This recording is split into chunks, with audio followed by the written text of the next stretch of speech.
2.4 G4 KE 174 chevaux. Le moteur à essence junior du Santa Fe de deuxième génération est le controversé 4 de 2,4 litres. Notons tout de suite que ce moteur n'est apparu qu'après restylage. Ce moteur est considéré comme très controversé, c'est avec lui que commence l'histoire de la rotation des paquebots. Le moteur G4KE est devenu inutilisable littéralement jusqu'à 100 000 km. Mais ce n'est même pas surprenant. Une bonne moitié des moteurs G4KE ont parcouru 300 000 km sans problème et ne pensent pas à tomber en panne. Il existe de nombreux conseils selon lesquels, pour une longue durée de vie, ce moteur a besoin d'une huile à faible viscosité telle que 0W20, 5W20. Il existe une version selon laquelle le moteur G4KE fait tourner les chemises en raison d'une soupape de surpression de pompe à huile bloquée. Il lutte radicalement contre cela, il retire le bloc d'arbre d'équilibrage avec la pompe à huile intégrée et installe à sa place une pompe d'un moteur G4KD de 2 litres. Dans ce cas, vous devrez remplacer 1,5 douzaine de pièces, du pignon de vilebrequin, de la chaîne de distribution et de la chaîne de la pompe à huile au carter en passant par divers boulons et joints. Mais néanmoins, un tel remplacement coûtera plus de 5 fois moins cher qu'une réparation de moteur.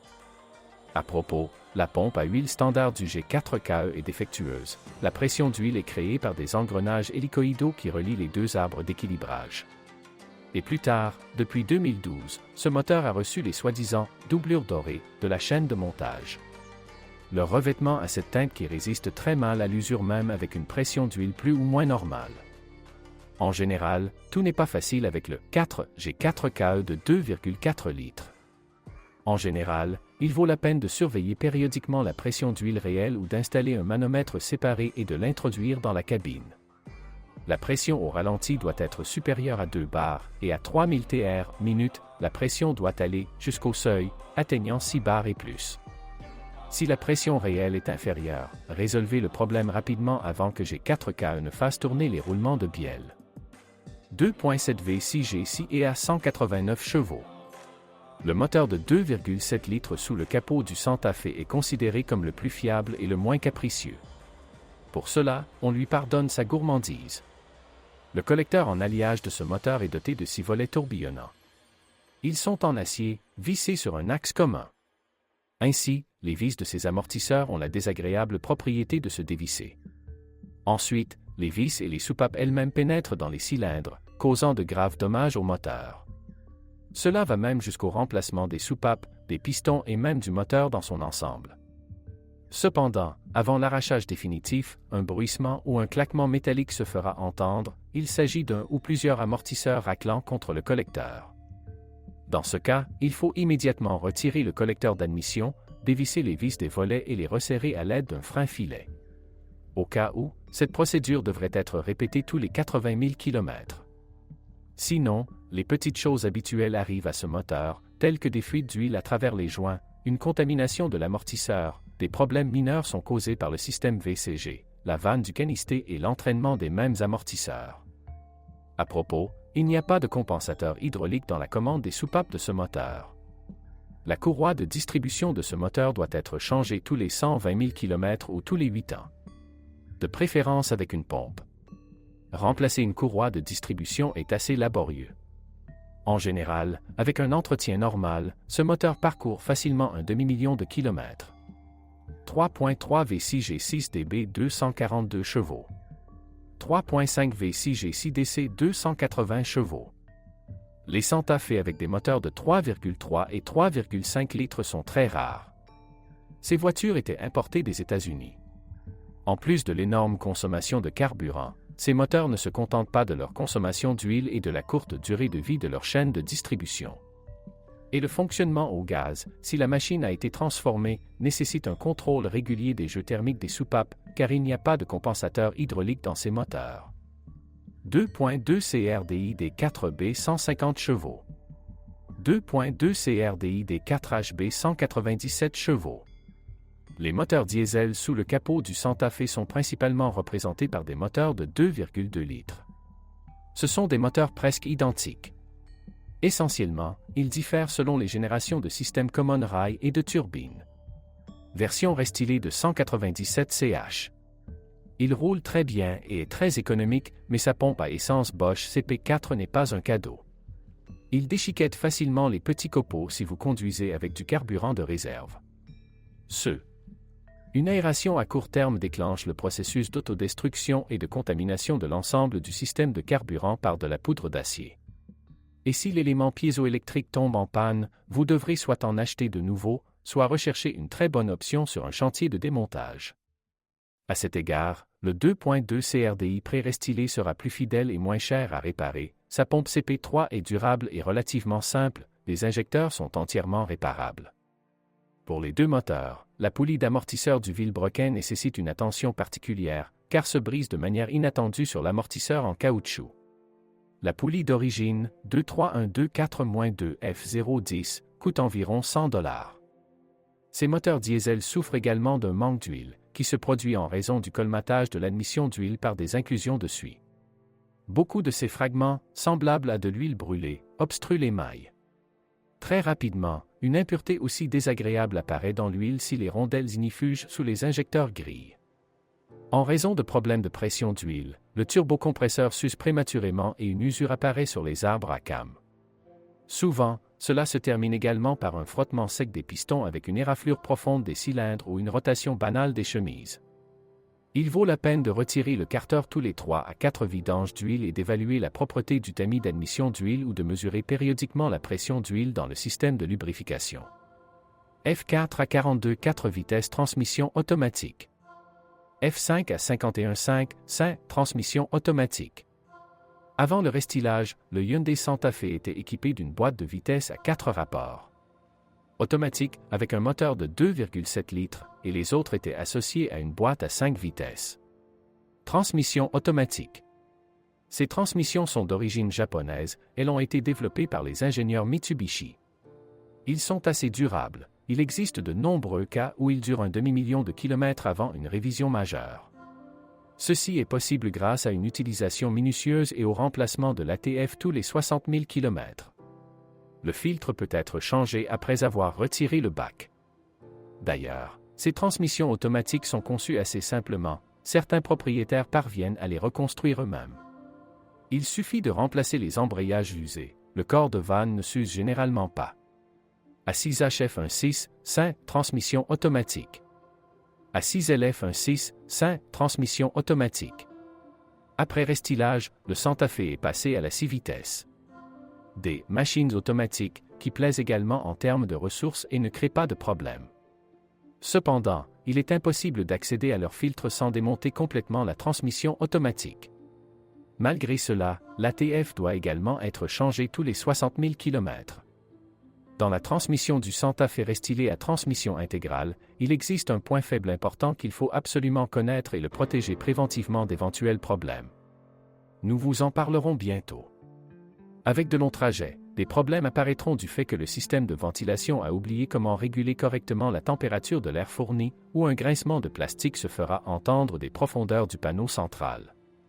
Tout cela indique que le servomoteur du volet d'air est bloqué ou que le potentiomètre de leur capteur de position est usé. Vous devrez remplacer l'un des deux disques, 97160-3K000, il coûte $35. Tous les Santa Fe à transmission intégrale restylée ont un point faible dans la transmission, qui a commencé à se manifester après avoir parcouru environ 100 000 km. L'essentiel est qu'un engrenage conique, boîte de transfert, est vissé à l'avant droit de la boîte de vitesse.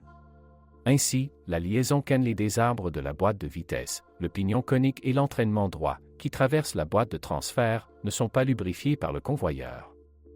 De plus, les joints qui assurent l'étanchéité de cette liaison sont de mauvaise qualité et ne protègent même pas de la condensation qui s'accumule entre les quartiers de la boîte de vitesse et le renvoi d'angle. En général, il y a longtemps, tout s'est terminé par la rupture des cannelures très rouillées à un moment donné.